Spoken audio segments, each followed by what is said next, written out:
So tell us about your upcoming Long Live Love tour. Yeah, the tour, Long Live Love. This is the first time that I've been able to uh, plan a tour so closely connected to the release of the album. Normally, when you do an album, the album is out for a minute and then you plan the tour. But this will be the first time that I've been able to marry everything together, where the tour and the album and even the sale of the album is connected to the ticket of the tour.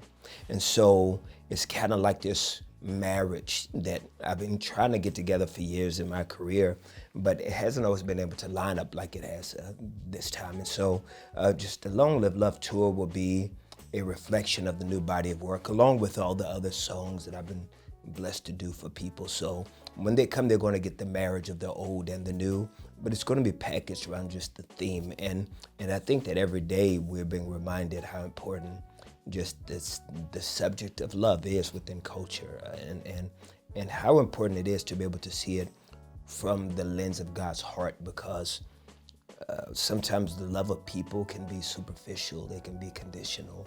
And I think that the only way that we're going to be able to get back to a place of real healing is to be able to see ourselves as loved, even when our lives stink or when our breath stink. That God's love for us is perfect and consistent. And so when we are aware of how loved we are, then it gives us the power to love people even when they're not the most lovable. Gotcha. As a Grammy Award-winning artist, do you feel pressure when it comes time to releasing new music?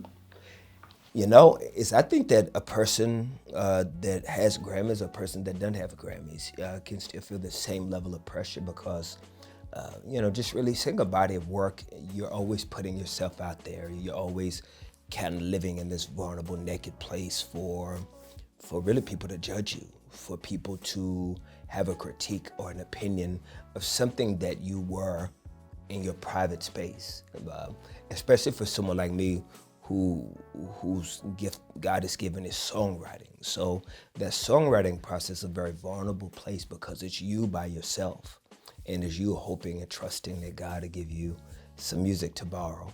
And so I think that the pressure can be self-induced, or the pressure is just a natural place that can happen by just exposing those very naked places of your soul. Gotcha. You recently hosted this year's Stella Awards. Mm-hmm. What was that like for you? Is there a big difference in being a performer or just attending and hosting an event like that? This time around hosting the Stellas was a little bit anxious. It was a little anxiety filled because I had to perform as well. And so trying to perform and host, scared I was going to mess up one or the other. And there's just always that fear. And but I hope I did good. Did I do okay? Did I do good? For the majority of your career, I'd say I've been following you for a long time, since I was little. Thank you. You've always made music that was relatable to people. It was different than traditional gospel music. Was that always your intention? To be honest with you, I don't know why my music speaks to certain people differently. I have no idea, because there's not anything different that I'm doing. I'm just doing whatever it is that God has, kind of let me borrow to do. And I'm just trying to be a good manager of it. But there's no special secret sauce that I have. It ain't like God cut me a special piece of pie. And it's like, when you come on in the kitchen, I got your little pie over here that ain't nobody else got. It's like, we're all eating from the same table. And I think that it's just reflective in our hearts, our personalities, our experiences, our struggles, our ups and our downs, that the interpretation of that music comes out, and how it marries itself to what you were called to do, and kind of more about who you were called to be. And so I'm very grateful. I'm very appreciative that the music I'm blessed to do and manage speaks to you and speaks to others so well. I mean, that is always a great honor for me. The Clark sisters, they got a new biopic coming out. What do you think about gospel artists receiving such acclaim now? They're becoming, like, in our communities, they've always been notable, but now on a broader scale, they're getting recognized. What do you think about that? I think that it is phenomenal that people are getting a chance to see the faces of men and women that for many, many, many generations influenced popular music. I mean, it was gospel music that influenced the Elvis Presley record, or it was Al Green that was moved by the church. Aretha Franklin, Justin Timberlake, sang in the church choir. When you look at the Beyoncés and the Mariahs, their favorite artists are gospel artists. And so it's beautiful to now see these men and women that for many reasons, for the content of their lyrics,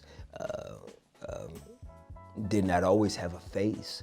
And I think that it's beautiful now that culture is now having a chance to celebrate these men and women of faith who have sacrificed very much and received little acclaim because they talk about Jesus. And so I think it's like mad dope. I think God is the illest for in the fourth quarter to be able to shed light on his kids and just let people know who they are and what they've contributed to popular music culture.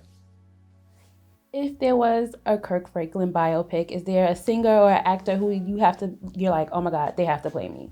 If there was a Kirk Franklin movie, we would have to get like Emmanuel Lewis, like Webster from the old TV show.